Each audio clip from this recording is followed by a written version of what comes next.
Friday's the bonus quiz. The Friday after that's the final exam. I've been thinking about the final exam, and I'm going to give you the equation sheet that you've had before that just has all of the conversion factors for finding P, finding A, finding F. You know, that's the formula sheet that was provided on the first exam. So I'll give you that along with any table factors that I ask you to use in solving. But then I'd also like to give you the opportunity, if you like, to bring in a page of notes, formulas, instructions. And so you can bring one page, front and back side can be marked up. It should be letter size. And you can just put whatever you want on that. It can be instructions on how to solve spreadsheets. It can be supportive encouragement from your grandma. So whatever you want to have on there, all right? So any questions about the final? All right. So today we're going to go through some more concept review and getting you thinking about the final exam, and then we're going to talk about the combination of depreciation and income taxes. But before we do that,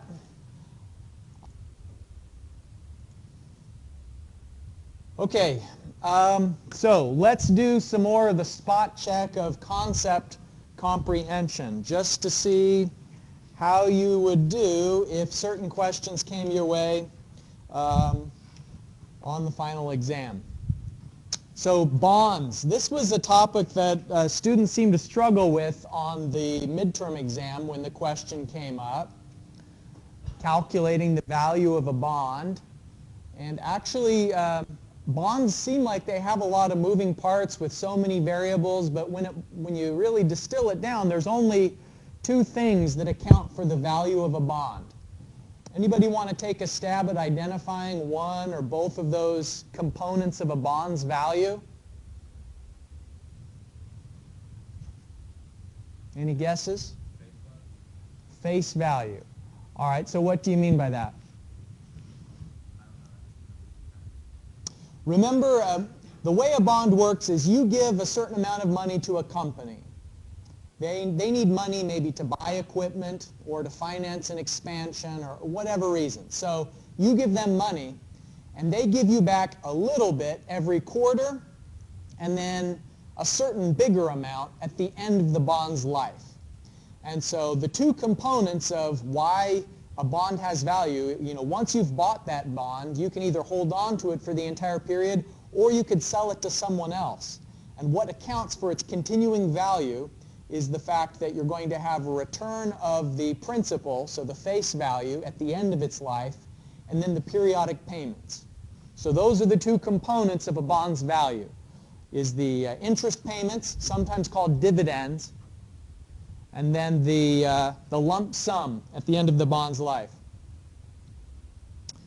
Okay, so let's think about Microsoft Excel and the function NPV. It's a real time saver when it's used correctly. It's a powerful function. But what's the number one mistake that students use when they are applying the NPV function? What do you have to be careful about? Selecting year zero. So should you do that or not do that? You shouldn't do it. And why?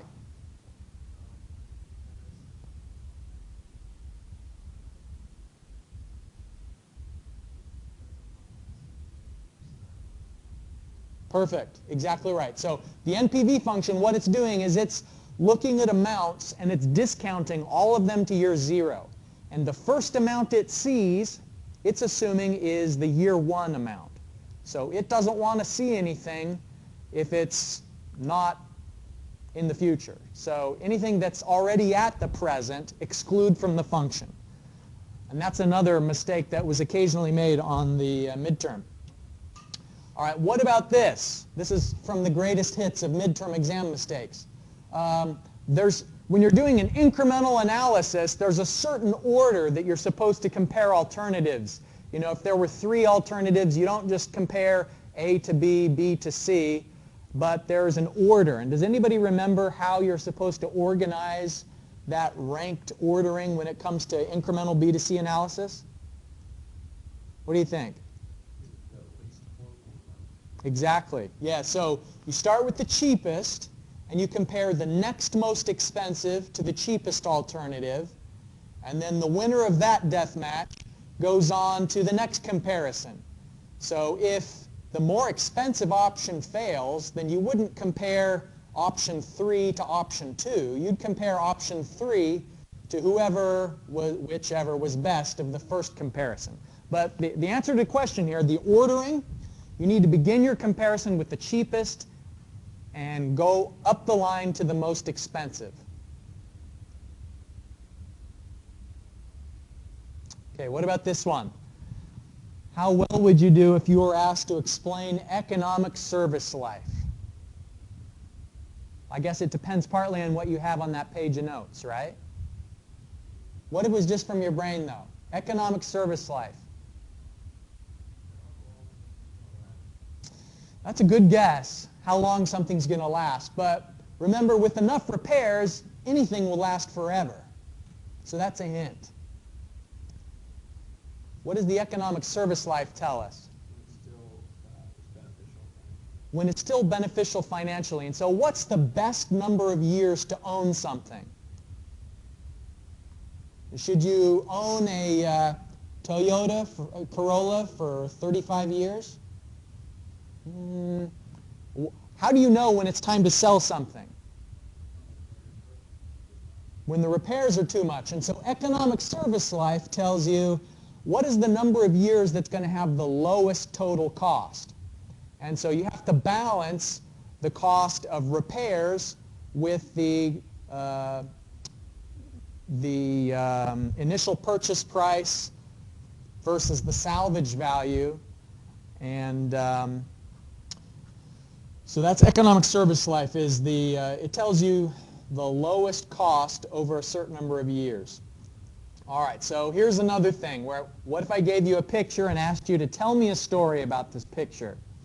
Could you tell an entertaining story about this picture that's related to engineering economics? All right. What are we looking at here? Okay, very good. We're looking at revenue. You know, when in doubt, look at the axis labels, right? Total revenue, demand. And so the story here is all about how do you stimulate demand. So I hope the story you'd tell was there's some company out there that want to increase their sales, and so they keep lowering their prices and lowering their prices, but they went too far. They lowered their prices so much that when the demand was going up, their revenue started decreasing because the per item value was so low. The only way to get people to continue buying more and more is to lower the prices so that you're actually losing money on the items. I did that on Black Friday, by the way. I bought that $99 Dell laptop that I showed you. It was sold out in 7 minutes, and I got mine at minute 6. Yeah, it's great. It's a little slow, but it's great for $99. So Dell lost money on that one. They're hoping that I'd buy something else, but I didn't. So the story you'd need to tell on this one is, well, there is a maximum demand, and you might also mention your story, by the way, maximum demand isn't where you want to operate. Where would you rather operate rather than maximizing revenue? You don't want maximum demand, obviously, because maximum demand means no revenue. But you also don't want no revenue. What operating point is the best operating point? Maximum profit. You want to maximize your profits. And so, all right, lots to think about there on the concept comprehension. We'll also do a little bit of that in class on Friday before you get the concept inventory, you know, the bonus quiz. Any questions before we move on to the new material? Okay. Last time we were talking about income taxes, and we went through the activity of preparing a 1040A. And so now that process has been demystified for you. You're no longer intimidated to file your own taxes someday in the future when you and your spouse are making $98,000 a year combined.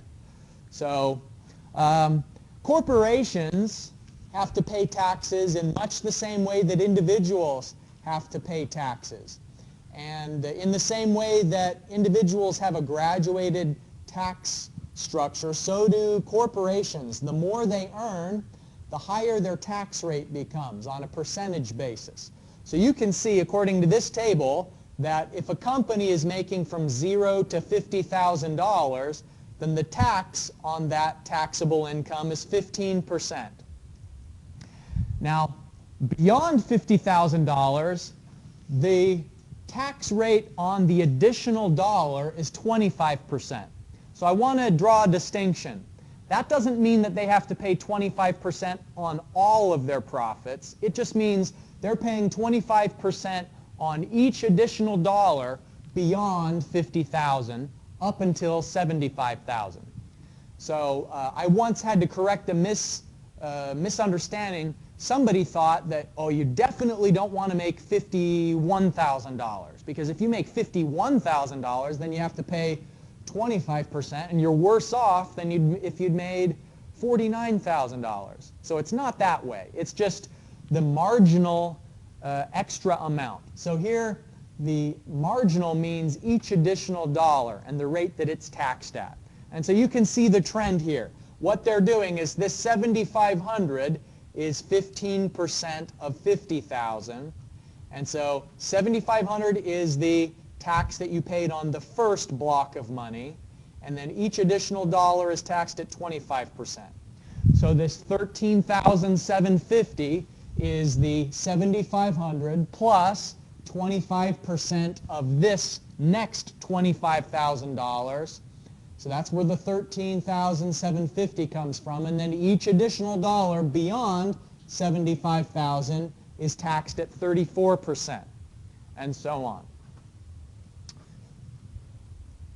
If we were to look at it in terms of a figure, this is showing the marginal tax rate depending on how much taxable income that you've got. And so along the x-axis here is taxable income. And so this is getting steeper before it gradually flattens out a little bit, not very much. And it's just illustrating the tax rate that one has to pay. Now, one of the central issues of this year's election for president was the idea that corporate income tax rates should be reduced. And actually, there's a pretty strong consensus among economists that that's a good idea, that companies stimulate investment and they create jobs, and so you shouldn't tax companies. What you should tax is you should tax the people that the companies are distributing their profits to. And so remember, companies are owned by shareholders, and those shareholders get the profits that the company makes. And so rather than taking the money away from the company, leave the money at the company, and so that if they want to, they could use their profits to hire more people or to make new investments. But it would be better off when the company pays the profits out to its shareholders to tax the shareholders rather than tax the company itself. So anyways, that's sort of a policy question. What we're going to do today is look at an in-class exercise that asks us to combine a couple of ideas together. Let me give you the paper for that. Before we started talking about taxes, we were discussing depreciation. This in-class exercise combines depreciation and taxes together to show how valuable depreciation is. What we're going to have in this example is a situation where we're trying to compare alternatives, and we want to find out which alternative is best when you consider the fact that we're going to have to pay income taxes, and when you consider the fact that the expense of these items can be depreciated. So if you have a computer, you can fire it up and follow along. If you don't, that's okay. You can just watch, and if you like, you can go through it later.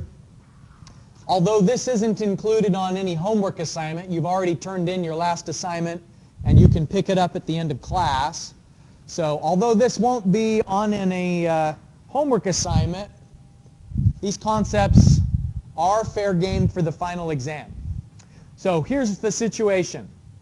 We're comparing two different buses, bus X and bus Y. And These two buses have different costs. They have different useful lives. They have the same depreciation period. They both have a depreciation period of 5 years. Bus X has a salvage value, whereas bus Y doesn't.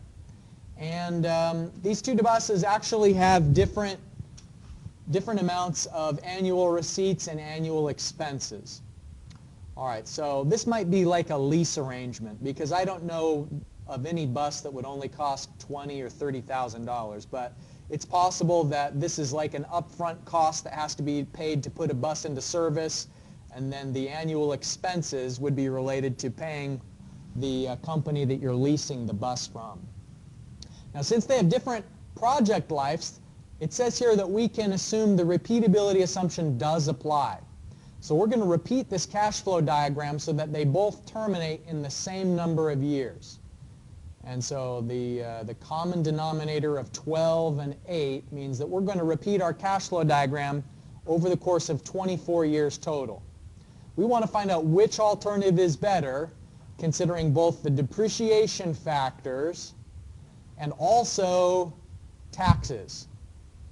Okay, so I'm going to start up Excel, and we're going to put this into Excel and see if we can figure out the net present value of both alternatives, considering both the depreciation and the taxes. So the first thing is, in the problem it says that our MAR is 10%, and the MAR is the amount we're going to discount any future amounts at. So MAR is 10%.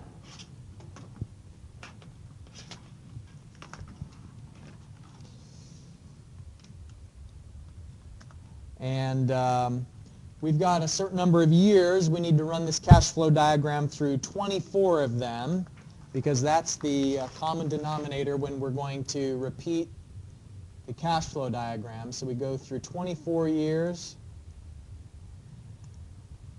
We're going to keep track of our capital investment,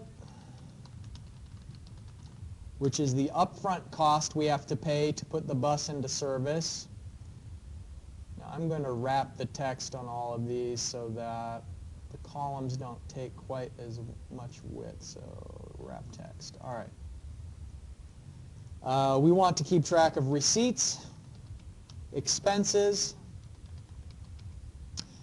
Now the depreciation factor that I'm going to be talking about next is just what we get off of this table. So we're going to have a depreciation factor, and then that will help us to calculate the depreciation amount. Then we'll have the taxable income, the amount of tax that's due, and finally the after-tax profit. And this first one we're going to do is bus X. So we're going to do all of these for bus X. Okay, so the capital investments in year 0, we have to pay $20,000 to put bus X into service. And the receipts are revenue for bus X. If we go back to the problem statement, it says the receipts for bus X are $150,000 a year and $138,000 in expenses. So it'll be a straight $150,000 every year that we have that bus in service. So I can drag that down through all of the 24 years, except for the fact that when we sell the bus, there's a salvage value. So there is $4,000 each time we retire bus X. And we do that since it has a 12-year lifespan. In year 12, we're going to have $150,000 in revenue, and then also $4,000 as the salvage value. And then that same amount will repeat itself in year 24, because we get the receipts and the salvage. All right. Now the expenses for each year are $138,000. I can just double click to have those spread down through the entire cash flow diagram. The depreciation factor comes from this figure. Okay, so here that is. no, that's not, I don't want the whole thing. I'll just type it in. 0.2 is the first one, and then it's 0.32, 0.192, 0.1152, 0.1152, and 0.0576. The sum of the depreciation factors is supposed to equal 1. So let me highlight those, and then down here at the bottom it gives me a little statistical summary, and it says that the sum of the selected cells is equal to 1. So that tells me yes, I typed them in correctly. So that means that the depreciation amount, I have 20% of the capital investment as a depreciation amount in the end of year 1. So I'll click the depreciation factor and multiply that by the capital investment amount. And I'm anchoring that cell reference so that when I drag it down, it always refers to the same capital investment. So I pressed F4 to get those dollar signs to pop up. All right. So I'll drag that down and get the depreciation amounts. I bought the thing more than once. So the depreciation factors are also going to apply when I buy the item. So I bought it again here in year 12. So that means I have to pay another $20,000 in year 12, and then I get the depreciation starting in year 13. So here's the factors. I paste them over at year 13, and then I can Control C to copy, Control V to paste, and it calculates the depreciation amounts again when I've repeated the cycle. Any questions so far?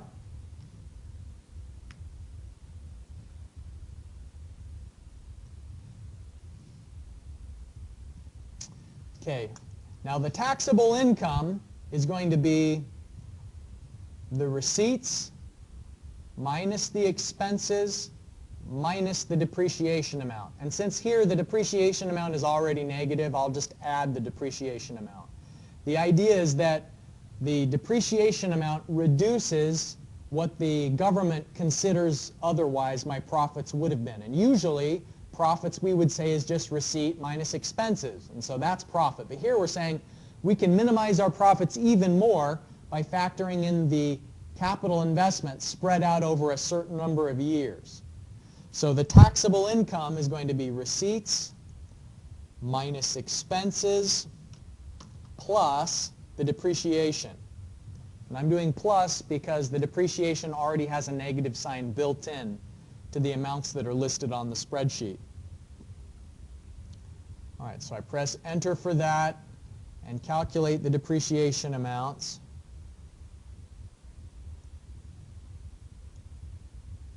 I need to make sure that it doesn't apply to any place else other than the years where I have a depreciation coming to me. All right, so how much taxable income do we have? $8,000. Our most so far is $10,000. The taxable income for years where I don't have any depreciation, the taxable income is going to simply just be, I guess I should put in 0 for these depreciation amounts where there is no depreciation. That way I can continue to use the formula. Well, maybe I could use it anyway. Let's see.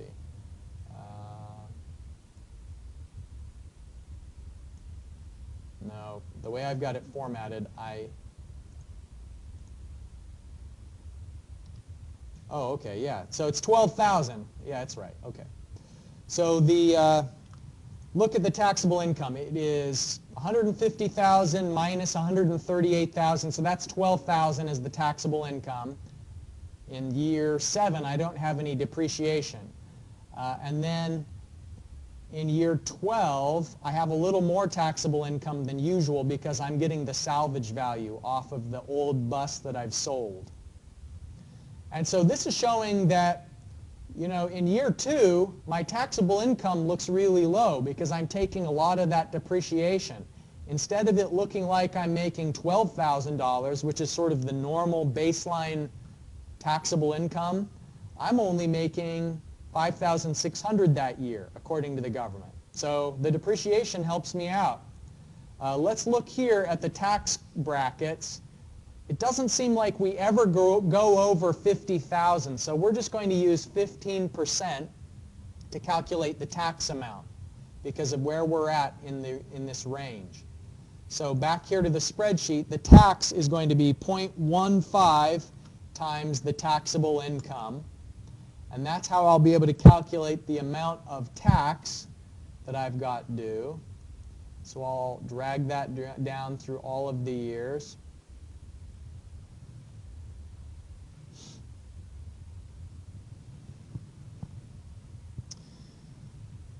And finally, the after-tax profit. Okay, the formula I'm going to use for after-tax profit is, it is the capital investment plus receipts minus expenses minus tax.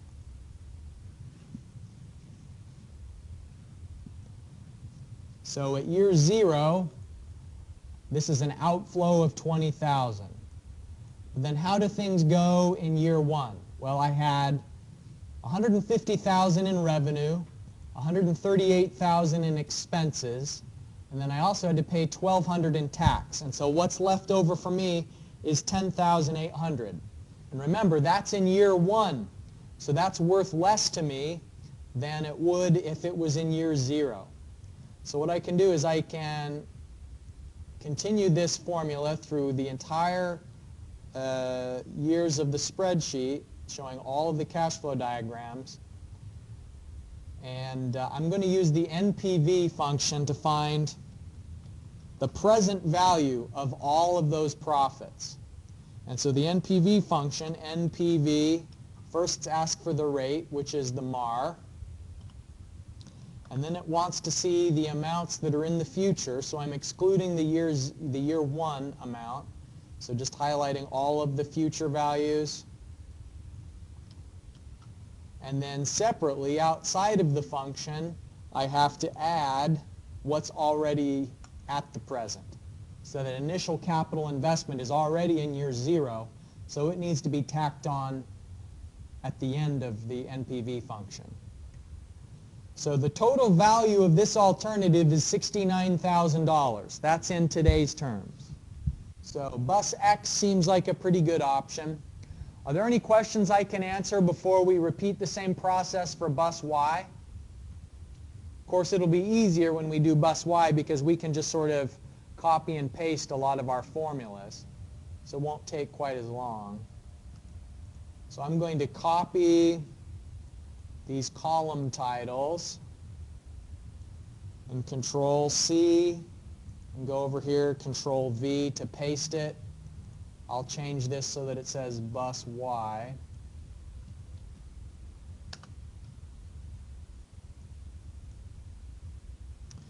All right, so the difference between bus X and bus Y is bus Y costs $30,000 instead of $20,000, and I have to buy it more often. If we go back to the problem statement, it's saying that it only lasts for 8 years.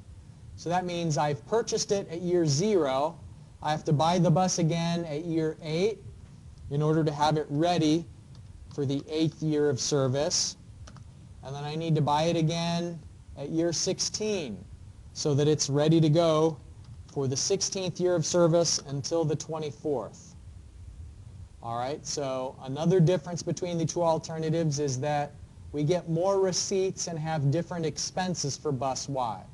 So it's $188,000 for the receipts. The expenses are $170,000. And so let me drag those receipts all the way down. And the expenses. If we go back to the problem statement, it says that there's no salvage value for bus Y. So in contrast to bus X, which when I had to buy a new bus and sold the old one, that changed my receipts because I had to add in the salvage value. That's not the case with bus Y. With bus Y, there's no salvage, and so my receipt amounts are always the same. Now, they both depreciate over the same number of years because a bus, according to the GDS system, takes 5 years to depreciate. So I'm going to copy these depreciation factors, Control-C, and then I'm going to paste them. Every time I buy the bus, the depreciation starts the next year.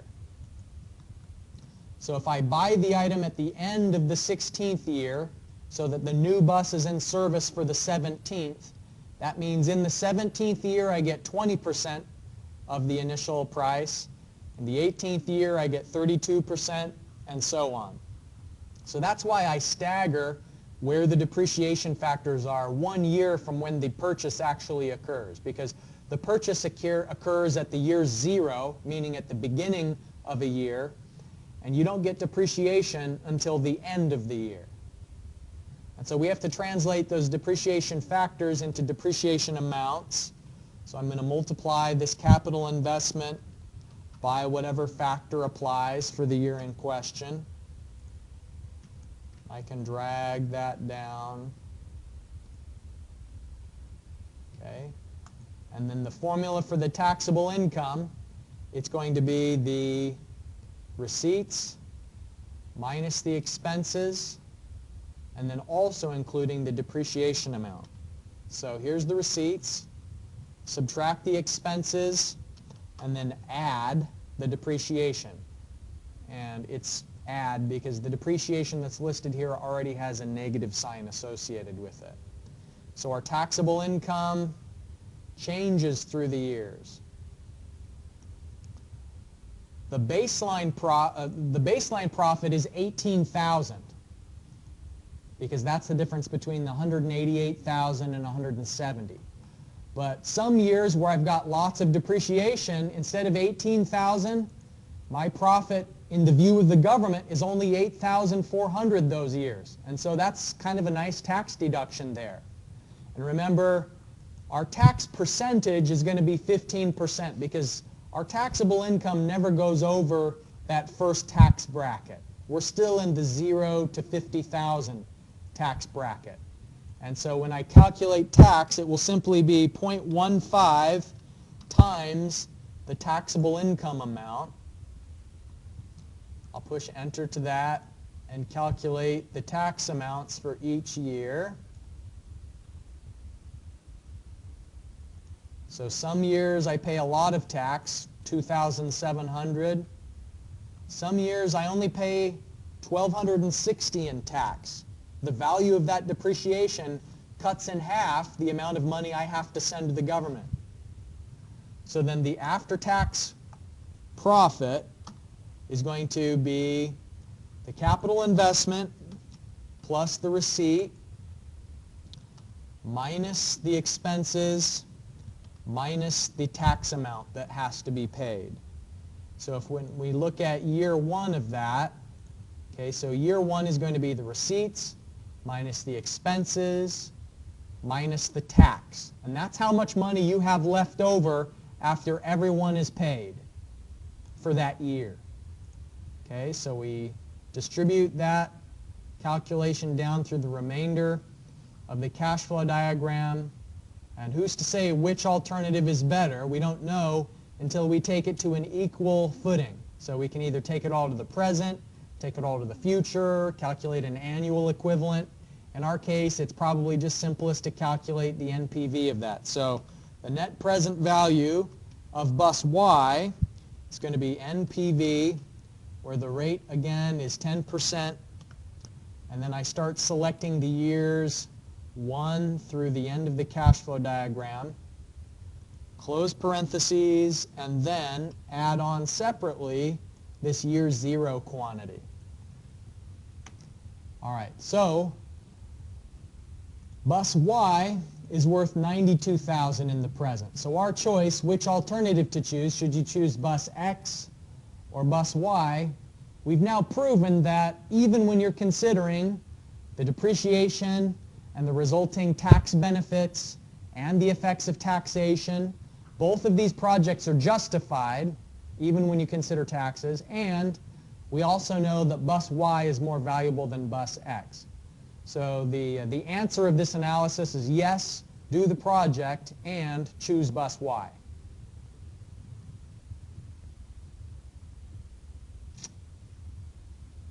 Okay. Any questions?